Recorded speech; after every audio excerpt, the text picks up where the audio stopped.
আপু কেমন আছেন? ওয়ালাইকুম আসসালাম, ভালো আছি। আমাদের জীবনের গল্প অনুষ্ঠানে সবাইকেই জানাই আমার আন্তরিক শুভেচ্ছা সালাম, সেই সাথে আপুকেও সালাম জানাই। আপু, আহ, মানে আপনার জীবনের গল্প যারা আমাদের নিয়মিত দর্শক চ্যানেলের, তাদের উদ্দেশ্য আপনি কিছু বলেন। আমার উদ্দেশ্য সেটাই যে আমার বাবা মা নেই, বা আমি আমার দাদা দাদির কাছে থাকি। আমার দাদি মানুষের মশাই কাজ করে, একটু আমাকে একটু চলায়, দেখাশোনা করে, বা আমি একটু টুকিটাকি কাজ কাম করি। আমার একটা বোন আছে, লেখাপড়া করতেছি। আর এখানে আসার উদ্দেশ্য হচ্ছে যে আমার ফ্যামিলি পরিবার নাই তেমন ধরার মতন। আর আমি সুখী হওয়ার জন্য একটা সংসার বা ভালো একটা মনের মানুষ ছেলে চাই, যে আমাকে বিয়ে করে মাইনা নেবে, যে গরিব। আমি তার মাধ্যমে এখানে আসা। যৌতুক কোনো কিছু দিতে পারবে না। যৌতুক দিতে পারবেন না, আপনি জি, চাচ্ছেন একজন ভালো মনের মানুষ। এখন মনে করেন যে ভালো মনের মানুষ বলতে, যেহেতু আপনি গরিব, জি। অসহায়, আর আপনার তো দেখতে শুনতে অনেক সুন্দর, তো আপনার লাইফ পার্টনার হিসেবে কেমন ছেলে চাচ্ছেন? বয়স্ক হইলেও কোনো সমস্যা নাই, তবে যেন আমি যেন গরিব, উনি কিরকম থাকবে তা আমি জানি না, আল্লাহ কিরকম মিলাবে। কিন্তু যদি আমার মাধ্যমে গরিব আসুক বা বড়লোক আসুক, ওটা কোনো বিষয় না।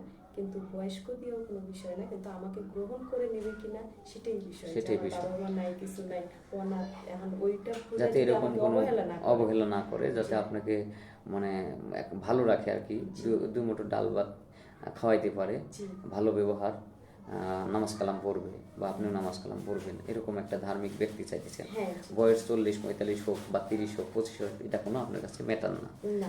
আপনার দাদা অসুস্থ না, এখন দাদি পরের বাড়ি কাজ করে, জি, আপনিও টুকিটাকি টেলার্সের কাজ করে আপনাদের সংসারটা চালাচ্ছেন। জি।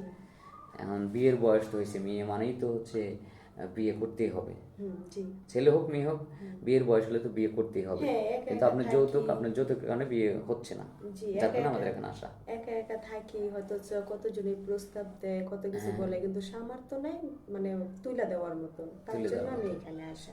আচ্ছা, আবার এই বয়সে অনেকেই বাজে প্রস্তাবও দেয়, কারণ জি, যেহেতু আপনার একটা যুবতী মেয়ে, যে, সুন্দরী মেয়ে, জি, মানে দেখা নষ্ট যাচ্ছে করার জন্য সবাই আসে, সবাই আসে, গ্রহণ কিন্তু করার গ্রহণ জন্য করার মন জন্য থেকে কেউ মন আসে না। থেকে কেউ আসে না, আসলেও যৌতুক চায়। জি, সে যৌতুক দেওয়ার মতো সামর্থ্য নাই, জি, যার কারণে আমাদের এখানে আসছেন।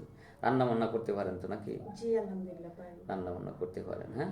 জি, আপা, আপনার বয়স কত? আমার বয়স 21। 21 বছর না? জি, আচ্ছা, মনে করেন যে এমন একজন ব্যক্তি আছে, প্রবাসে থাকে, কিন্তু তার বউ আছে, কিন্তু বউটা অসুস্থ, সে সুখী না, তার বাচ্চা কাচ্চা আছে, তো টাকা পয়সা আছে, আপনাকে মানে সে সংসার নিলে কোনো অসুখও হবেন না, ইনশাল্লাহ সুখীই থাকবেন, কিন্তু তার সমস্যা বউ আছে, অনেকে বউ দেখে বিয়ে করতে চায় না, এমন কোনো ব্যক্তি আপনাকে বিয়ের প্রস্তাব দিলে বিয়ে করবেন? আলহামদুলিল্লাহ আমি করব, কিন্তু আমার গরিব বলে যেন অবহেলা না করে। আমি ওখানে ডাইল ভাত খাইয়া সুখে থাকলেই আমি আলহামদুলিল্লাহ। ধন্যবাদ, কথা শুনে খুব ভালো লাগলো। তো আপনার পার্সোনাল কোনো ফোন নাম্বার থাকলে দেন, কারণ ভিডিও পাবলিক করার পরে তো অনেকেই আপনাকে চাইবে। একটা ফোন কেনার মতন সামর্থ্য আমার নেই, যেটা সত্য কথা। আমাকে কেউ সাপোর্টও করে না, এবং কি কেউ 10 টাকা দিয়ে চালাইও না। নিজে যদি ইনকাম করি তাহলে খাইতে পারি, না হলে নেই। আমার কাছে কোনো যে টাকা ফোন নেই। ইনকাম করেন ওই টাকা দিয়ে সংসার চালাই কষ্ট হয়ে যায়, ফোন হ্যাঁ, কিনবেন কীভাবে, ফোন নেই।